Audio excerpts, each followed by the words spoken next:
বিসমিল্লাহির রহমানির রহিম। আসসালামু আলাইকুম। আশা করছি যে যেখানে আছেন ভালো আছেন। পাঠ করছিলাম রাহমাতুল্লিল আলামিন বইটি লিখেছেন আল্লামা কাজী মোহাম্মদ সুলাইমান মানসুরপুরি। বইটি বাংলায় অনুবাদ করেছেন প্রফেসর ডক্টর মোহাম্মদ মুজিবুর রহমান। আজকে আমরা যে অধ্যায়টি পাঠ করব তা হচ্ছে জুল বাজাদাইন রাদিয়াল্লাহু আনহুর মৃত্যু। তাবুকে অবস্থানকালে জুল বাজাদাইন রাদিয়াল্লাহু আনহু মৃত্যু মুখে পতিত হন। এই অকৃত্রিম ও অকপট লোকটির আলোচনায় এটি পরিস্ফুট হয় যে রাসূল সাল্লাল্লাহু আলাইহি ওয়াসাল্লাম দরিদ্র ও অকৃত্রিম সাহাবীদের প্রতি কতই না করুণা প্রদর্শন করতেন। এই মহান ব্যক্তির নাম ছিল আবদুল্লাহ। শৈশবকালেই তার পিতা ইন্তিকাল করেন। তার চাচা তাকে লালন পালন করেন। তিনি যৌবনে পদার্পণ করলে পিতৃব্য তাকে বহু ধন সম্পদ দান করে এবং তার জন্য স্বতন্ত্র কাজ কারবার খুলে দিয়ে জনৈক ধনী কন্যার সাথে তার বিয়ে দেয়। সুতরাং তার সুখ ও সম্পদের কোনো সীমা ছিল না। ওই সময় রাসূলুল্লাহ সাল্লাল্লাহু আলাইহি ওয়াসাল্লাম প্রচারিত সত্য ধর্মের আহ্বান তার কর্ণগোচর হয় এবং কিছুকাল দ্বিধা ও অপেক্ষা করার পর তার অন্তরাত্মা ওই সত্যকে স্বীকার করার জন্য ব্যাকুল হয়ে পড়ে। একদা তিনি পিতৃব্য সদনে উপস্থিত হয়ে ইসলামের সত্যতার কথা ব্যক্ত করত। তাকে ওই সত্য ধর্ম গ্রহণ করতে অনুরোধ করলে পিতৃব্য ক্রোধে অগ্নিশর্মা হয়ে ওঠে এবং ভ্রাতুষ্পুত্রকে শাসন করার জন্যে বলে, তোর মতো নাস্তিক আমার সম্পত্তির এক কপর্দকও পেতে পারে না। পিতৃব্যের কথা শুনে আবদুল্লাহ সসম্ভ্রমে নিবেদন করলেন, তা বটে, সম্পত্তির চেয়ে সত্য অনেক বড়। এই কথা বলে তিনি নিজের পরনের বস্ত্রগুলি খুলে ফেললেন এবং উন্মত্তের মতো বিধবা জননীর নিকট ছুটে গিয়ে বলতে লাগলেন, মা, আমার লজ্জা নিবারণ করুন। জননী তখন তার স্বামীর আমলের একখানা জীর্ণ কম্বল ফেলে দিলেন। আবদুল্লাহ ওটা ছিঁড়ে এক খণ্ড পরিধান করলেন এবং অপর খণ্ড দ্বারা গাত্রাচ্ছাদিত করে মদিনার দিকে ছুটলেন।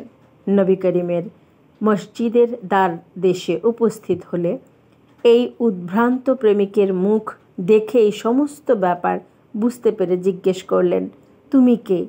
উত্তরে তিনি বললেন, আমার নাম আব্দুল উজ্জা। আমি সত্যের সেবক, আশীর্বাদ ভিখারি। রাসূল সাল্লাল্লাহু আলাইহি ওয়াসাল্লাম বললেন, সাধু, তুমি আর উজ্জার দাস নও, এখন তুমি আল্লাহর দাস আবদুল্লাহ। উপাধি জুল বাজাদাইন। যাও, আত্মোৎসর্গকৃত আসহাবে সুফফার দলে প্রবেশ করো। আমার নিকট এই মসজিদেই তুমি অবস্থান করবে। আবদুল্লাহ রাদিয়াল্লাহু আনহু আসহাবে সুফফার অন্তর্ভুক্ত হয়ে গেলেন। রাসূল সাল্লাল্লাহু আলাইহি ওয়াসাল্লামের নিকট তিনি কুরআন শিক্ষা করতেন এবং অত্যন্ত আগ্রহ সহকারে উচ্চস্বরে কুরআন পাঠ করতেন। একদা আবদুল্লাহ রাদিয়াল্লাহু আনহু ভাবে বিভোর হয়ে অত্যন্ত উচ্চকণ্ঠে কোরআন পাঠ করতে থাকায় উমর ফারুক রাদিয়াল্লাহু আনহু বিরক্তি প্রকাশ করেন। তখন রাসূলুল্লাহ সাল্লাল্লাহু আলাইহি ওয়াসাল্লাম তাকে সম্বোধন করে বললেন, উমর, কিছু বলো না।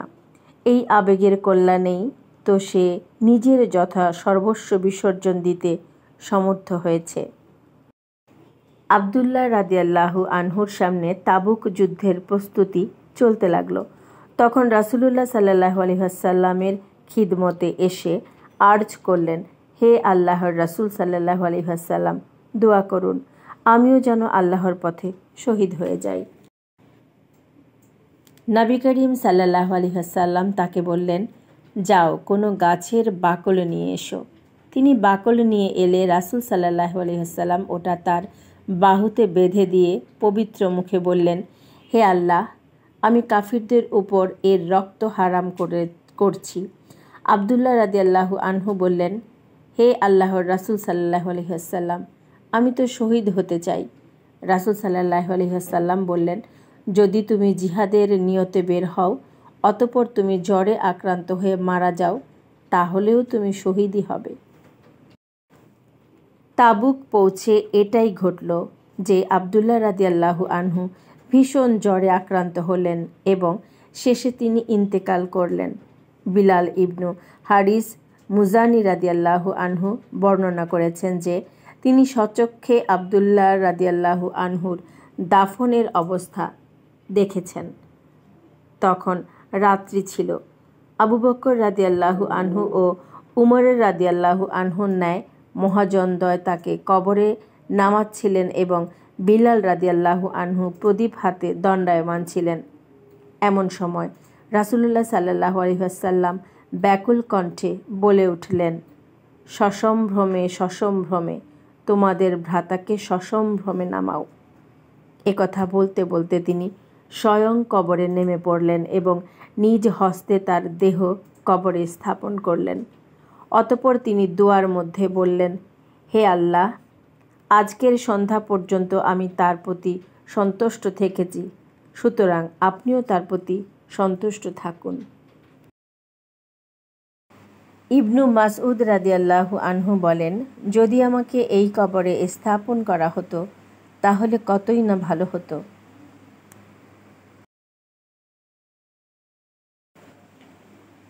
অতঃপর তাবুকের সফর থেকে রাসূলুল্লাহ সাল্লাল্লাহু আলাইহি ওয়াসাল্লাম নিরাপদে মদিনায় পৌঁছলেন। মুনাফিকরা এটা মনে করেছিল যে মুহাম্মদ সাল্লাল্লাহু আলাইহি ওয়াসাল্লাম ও তার সঙ্গী সাথীরা বন্দী হয়ে দূর দূরান্তের কোনো দ্বীপে প্রেরিত হবেন এবং নিরাপদে মদিনায় পৌঁছতে পারবেন না। তারা এখন লজ্জিত হলো এবং তারা রাসূল সাল্লাল্লাহু আলাইহি ওয়াসাল্লামের সাথে না যাওয়ার মিছামিছি ওজর পেশ করল। নবী করিম সাল্লাল্লাহু আলাইহি ওয়াসাল্লাম সবাইকেই ক্ষমা করে দিলেন, কিন্তু 3 জন অকৃত্রিম সাহাবী ছিলেন। তারা নিজেদের সাধারণ অলসতার কারণে বাড়িতে রয়ে যান। সত্যবাদিতার কারণে তাদেরকে একটি পরীক্ষার মধ্যেও পড়তে হয়।